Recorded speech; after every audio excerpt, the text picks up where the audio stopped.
안녕하세요. 성공이민 MCC입니다.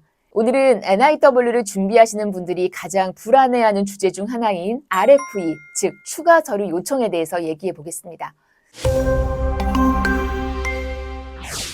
많은 분들이 RFE를 받는 순간 실패에 가까워졌다고 생각들을 하십니다. 물론 RFE가 없는 게 가장 이상적입니다. 하지만 실제 NIW 승인 사례 중에서도 이 RFE를 거쳐 최종 승인을 받는 경우가 적지 않습니다. 중요한 거는 RFE가 나왔다는 사실 자체가 아니고 심사관이 무엇을 이해를 못했고 또 어떤 부분에서 추가 설명이 필요하다고 판단했는지를 정확하게 보는 게 더 중요합니다. NIW는 단순한 자격 심사가 아니라 심사관을 설득하는 과정에 가깝기 때문입니다. 일반적인 취업 이민은 고용주와 직무가 있고 또 정해진 절차에 따라서 신청자의 자격을 확인하는 구조입니다. 반면에 이 NIW 심사관은 단순히 학위가 있는지 경력이 몇 년인지 또 논문이 몇 편인지만 확인하는 건 아닙니다. 신청자의 경력과 성과 또 앞으로의 계획 그리고 미국에 미칠 영향 이런 거를 하나의 논리로 연결해야 합니다. 그래서 많은 RFE는 증거가 전혀 없어서 나오기보다 제출된 자료만으로는 심사관이 충분히 납득하지 못했을 때 발생을 합니다.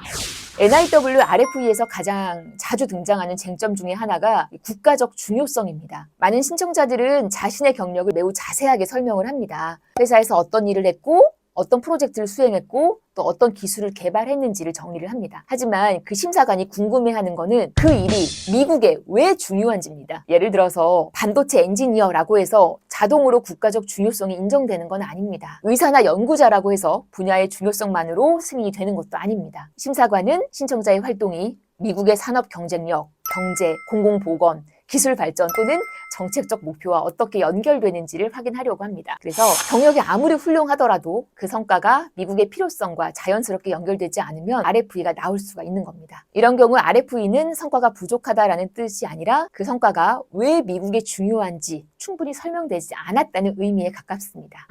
Well positioned는 경력 연수만으로 입증되지 않습니다. 두 번째로 자주 문제가 되는 부분이 well positioned, 즉 신청자가 제안한 활동을 실제로 수행할 준비가 되어 있는가입니다. 심사관이 보는 것은 단순한 경력의 그 길이가 아닙니다. 과거의 경험과 성과가 앞으로 미국에서 수행하려는 활동과 얼마나 자연스럽게 연결되는지를 확인합니다. 예를 들어 과거 경력과 미래 계획이 서로 다른 방향이라면 아무리 경력이 길어도 추가 설명이 필요할 수 있습니다. 반대로 논문이나 인용이 많지 않더라도 관련 프로젝트, 특허, 기술 개발, 산업 성과가 미래 계획과 직접 연결된다면 충분한 설득력을 가질 수 있습니다. Well positioned RFE는 능력이 없다는 뜻이라기보다 당신의 능력이 앞으로의 계획과 어떻게 연결되는지를 더 명확하게 보여달라라는 요청에 가깝습니다.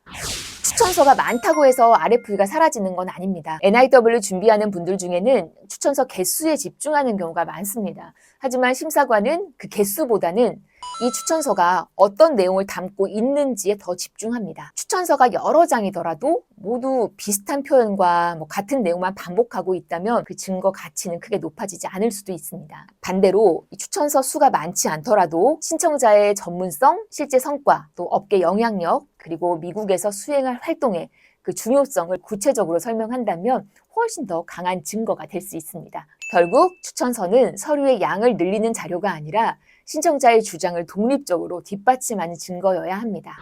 RFE는 거절 예고장이 아닙니다. RFE를 받으면 많은 분들이 바로 거절을 떠올리는데요. 하지만 RFE의 기본적인 의미는 현재 제출된 자료만으로는 심사관이 결론을 내리기에 충분하지 않습니다. 라는 의미입니다. 다시 말해서 추가 설명이나 추가 증거가 필요하다는 뜻입니다. 물론 모든 RFE가 가벼운 건 아닙니다. 어떤 RFE는 핵심 요건 그 전체를 문제 삼는 경우도 있습니다. 하지만 그렇다고 이 RFE 자체가 곧 거절을 의미하는 건 아닙니다. 오히려 심사관이 어떤 부분을 부족하게 보고 있는지 구체적으로 확인할 수 있기 때문에 대응 방향을 다시 설계할 기회가 되기도 합니다. 중요한 건 기존 자료를 단순히 반복해서 제출하는 게 아닙니다. 심사관의 질문이 무엇인지 정확하게 읽고 부족했던 논리와 증거를 보완해야 합니다.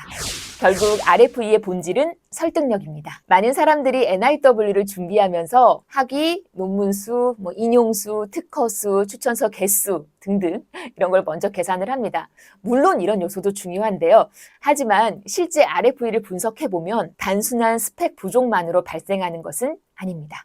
신청자의 성과와 미래 계획이 하나의 이야기로 연결되지 않았거나 그 활동이 미국에 왜 중요한지 충분히 설명되지 않았거나 또 신청자가 그 계획을 실제로 수행할 수 있다는 점이 명확하게 보이지 않았기 때문에 발생하는 경우가 많습니다. NIW는 서류를 많이 제출하는 경쟁이 아니라 심사관이 자연스럽게 납득할 수 있도록 하나의 논리를 만드는 과정입니다. 그래서 NIW RFE의 진짜 이유는 단순한 서류 부족이 아니라 아직 설득이 완성되지 않았기 때문이라고 보는 게 가장 정확합니다. 이번 영상이 도움되셨다면 구독과 좋아요 그리고 알림 설정까지 부탁드립니다. 고맙습니다.